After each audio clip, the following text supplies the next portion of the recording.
So here we are in the crypt of St Bartholomew the Great, and we're here with Mr Hudson, and we are ghost hunting. So have you seen anything so far? I haven't strictly seen anything, but I'm definitely feeling a bit of a chill coming over me. What about you? Maybe it's just I'm, not built for this temperature. But it's like a tingling. It's like it's like not actual tingling. temperature. It's more like I'm just for some reason. I know it's not that cold, but I'm just feeling. What? This is honestly the scariest place in London. Oh my.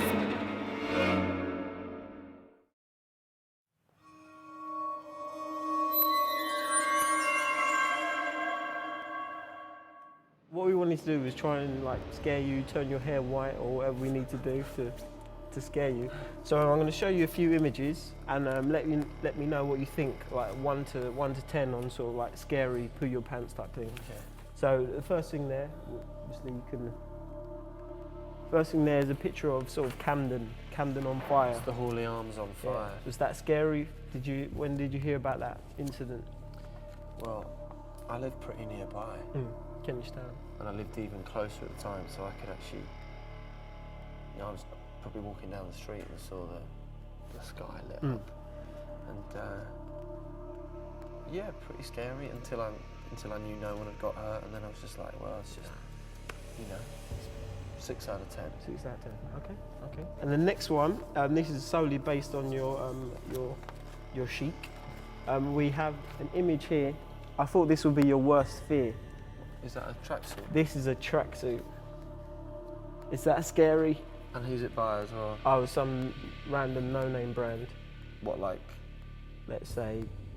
It looks like it's got the cockerel, so that means it's Licorcus Sportif. I'm going to give that a 10 out of 10. It's pretty terrifying. You will never see me in the Olympics or anything. So. Are you into any sports of any kind? I play basketball, yeah. Okay. Yeah. That's cool.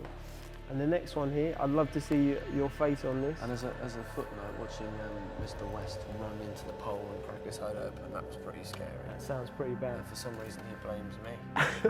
What were you to do that? I don't know. Okay. Just my math skills. Cool.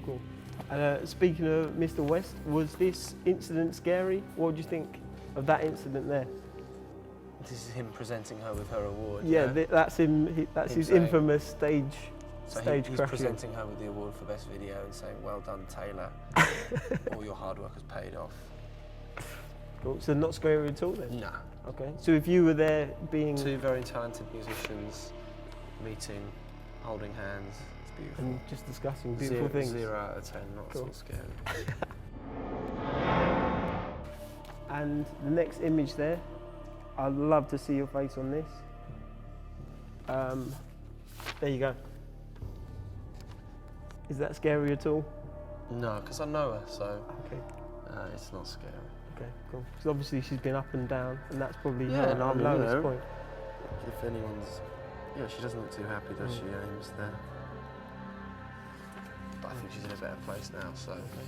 So out of 1 to 10. I think concerning. So I'll give it a 4 out of 10. Cool. 3.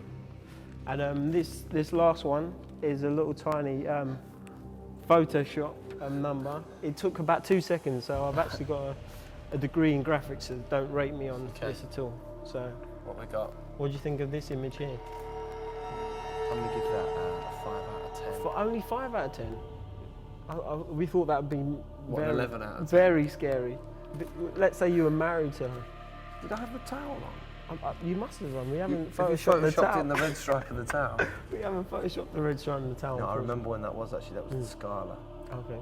Cool. Back at the beginning of 2009. Anyway, sorry. Yeah. Cool. But, so that's 5 out of 10. So you're not worried about old Katona. What scares you? Is it anything actually scare you? I think the fire one, didn't it? Okay. I think a towering inferno. Fighting. I'm very good at fighting. Okay. You're not getting attacked. I wouldn't know what to do. Are you a lover, not a fighter? I'm a lover, not a fighter. Okay. I'm good at making beats and singing and talking to people. But when it comes to brawling outside the pub, hand-to-hand combat, no. What's that, sorry? Time. Yeah, I'm afraid of time. Running out of time. Okay. Very good. There's not enough hours in the day. How would you compare Straight No Chaser to Tale of Two Cities? I think in hindsight, Tale of Two Cities was kind of a little bit experimental, and I mean, for me the biggest difference is it's kind of quieter. The sounds are less processed. Often it's just the sound of, you know, kick and snare and piano and bass and guitar and vocals, and that's it. And we just kind of recorded them. Yeah. Whereas this album's more produced. Now the synths are out, It's like widescreen, sounding bigger. HD, 5.1 surround sound. Kick him in the nuts, Mr. Hudson pop. Good.